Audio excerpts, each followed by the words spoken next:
Merry Christmas Eve by Adele Hamlin. This was published in the Baltimore Afro American in 1948. Merry Christmas Eve. The sun was up playing against the blinds. Angie sat up and laughed because it was Christmas Eve and Doug was coming over early that morning. Christmas was a glorious time to be with Doug. He was so gay, crazy, good, and everything that took her mind off Rollins. Jane had the radio on, and children were singing, "Santa Claus is coming to town." Angie jumped up and joined them. "It's bad luck to sing before breakfast." "I'm not superstitious on Christmas Eve," she yelled down to her sister. Dressed, she hurried downstairs. Wrapped gifts were on chairs and tables, and the tree stood in a corner waiting to be dressed.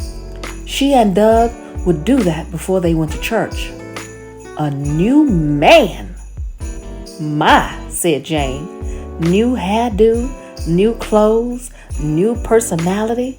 Oh, what a new man and bebop glasses can do for a chick." "Any coffee?" Not changing the subject, but you look much better than you did when Rollins was around. Don't you feel better too? He was so darn morbid. Leave Rollins out. I want to have a marvelous time this year. Making up for the years Rollins spoiled.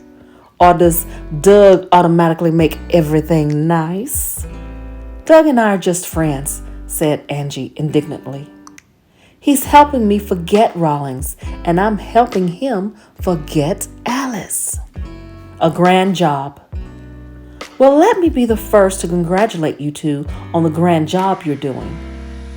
"Now look. Oh, there's Doug." Imagine Rollins taking baskets to needy families. You might love Rollins, but I bet you have more fun with Doug. Doug held an armful of holly. "I saw a kid selling this and brought you the whole bunch. I told him I wanted to decorate a hall." Doug could help a person without taking away his self-respect. During the deliveries, he became bosom friends with the families. He repaired a tree holder, sang carols, drank a glass of port with an old lady, and played a few numbers with an old gentleman who couldn't find a job. They crept through the streets lined with people. Santa Clauses, Salvation Army kettles, Christmas trees, their salesmen huddled around the cans of fire. Jane met them at the door and blurted out, "Rollins called. He'll be over at 8. Angie stared at her. "Rollins called?" she said wonderingly. She walked slowly to the window. She didn't know what to do or think. It was as if Christmas were over. Doug spoke casually. "I guess I'll run along." He left before Angie could speak. "Well, your old flame is back," said Jane dryly. "Are you glad?"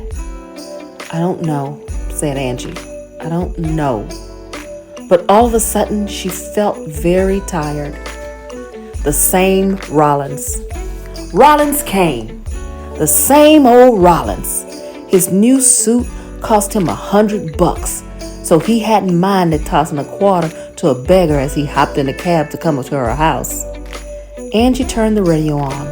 She was thinking about Doug. "Aren't you gonna kiss me?" "Later," she said, avoiding his eyes. His voice fell on her and seemed to smother her. She chinked at the smoldering logs. Sparks rushed up the chimney, the flames following. "Weren't you wrong, Angie?" As she gazed into the flames, she saw Doug's face. "You could have called me and told me you were sorry." She turned away from the fireplace, but that was the radio, a choir singing Silent Night, and she could hear Doug with them. "It doesn't take anything away to apologize." "Rollins, go away," she cried. After he left, she stared into the fire until Jane and Henry were ready for church. She shook her head when they asked her to go with them. She finally aroused herself and looked at the door at the quiet sky. It was a dark blue velvet with hundreds of stars. And once there was a star, brighter than all the rest, that led them from afar to the Holy Child. She came back in and started dressing the tree. And after a while, the door chimes sounded gently. She stared about her. The tree's fragrance began to fill the room. A sweet tenor voice began singing, "O holy night," and sparks from the fire began to dance merrily up the chimney. She rushed to the door. "Doug!" she cried.